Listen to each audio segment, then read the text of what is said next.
I like big existential broods, and I cannot lie. But I've also learned it's important for me to prioritize smaller, concrete steps too. Welcome back to the 50/50 Project, where every week I talk through an item on a list made up of one thing I've learned for each year I've lived. This week is actually a double episode, so we're covering two different but closely interrelated items, both of which happen to fall in the happiness category. Last week, I took a little time off, took a little bit of a breather during my vacation week, so I need to make up the ground, and these two things seem to fit really well together and kind of function as two sides of the same coin. So that works out well. So here we go with things number 16 and 17. Think about your life globally. Act out your life locally. So this is kind of a riff on the common phrase, think globally, act locally, obviously, which is, I think, a phrase that's often said in reference to things like economic parity and maybe environmental concerns, big, huge issues. And the phrase calls on us to think about the big picture and how we're impacting the world as a whole while we're making the best possible, smaller, more immediate choices of our own, like, whether to recycle or not, things like that. In a broader sense, I think it's a phrase that asks us to think deeply about the whole shebang without getting paralyzed and overwhelmed and failing to take steps that are available to us, that are right in front of us. And you can flip that too. You can say that it asks us to keep on keeping on in our daily lives, but without losing sight of the fact that there are larger concerns and bigger issues out there on the far horizon that we need to occasionally zoom back out and take a look at.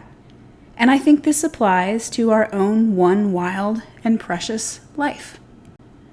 So it turns out that I'm very much the kind of person who broods about the bigger questions a lot and with great gusto. What is the purpose of being here in this life of mine? What am I meant to be doing? And am I doing it? Am I happy? Am I living an ethical and consequential life? I love nothing more than to think about the big picture of my life and the world in which it's lived out, and to try to come to totalizing conclusions. And I think there's nothing wrong with that, for the most part. I'm a big advocate of the examined life, obviously, or, I wouldn't have a list of 50 things that I've learned in 50 years. I think that takes a certain kind of fixation on making global meaning out of cumulative experience. And I think vision comes from global thinking about your own life. You have to be able to get up above the routines and the patterns and the demands of daily existence and get a real lay of the land of your life, to be able to see, what kind of fabric you're weaving with these daily choices, and if it's what you want it to be. But I've also learned that I can't stay at 30,000 feet all the time. And for me, it's really important to balance big ticket brooding with more practical, more focused, more concrete action steps. So I have to consciously get myself back down into the day-to-day, into those local choices and steps, because those are the tiles, one after the other, after the other, after the other, that are going to make the larger mosaic of my life possible in the end. Those little choices become the big picture. I'm throwing around a lot of metaphors here, maybe too many. But anyway, if I don't buckle down into these daily decisions, they are the non-choices then that mean the picture never forms at all. So I have to really think carefully about how I can zoom that focus in and out to ensure that actual progress is being made on the ground toward these big hopes and goals that I have built up in my head. And that blade cuts both ways, I think.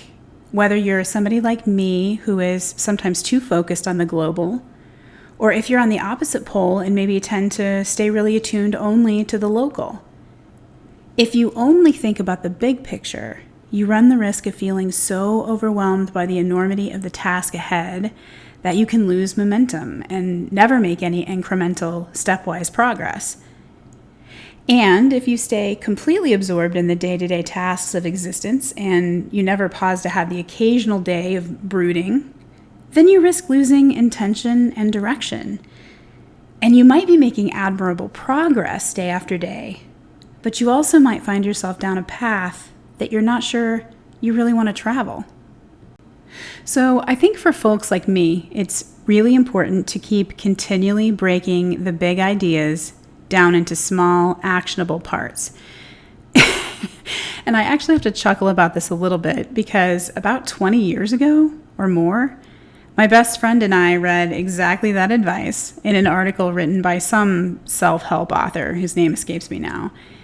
And we really laughed at it and we mocked its obviousness. And over the years, we've occasionally brought it back up and scorned it some more, saying things like, instead of trying to redecorate the entirety of the house you just bought, here's a radical suggestion. Why don't you break it down into small parts and go room by room? Or, oh, you're having trouble finishing your giant, horrible dissertation? Have you considered breaking it down into smaller parts and going chapter by chapter?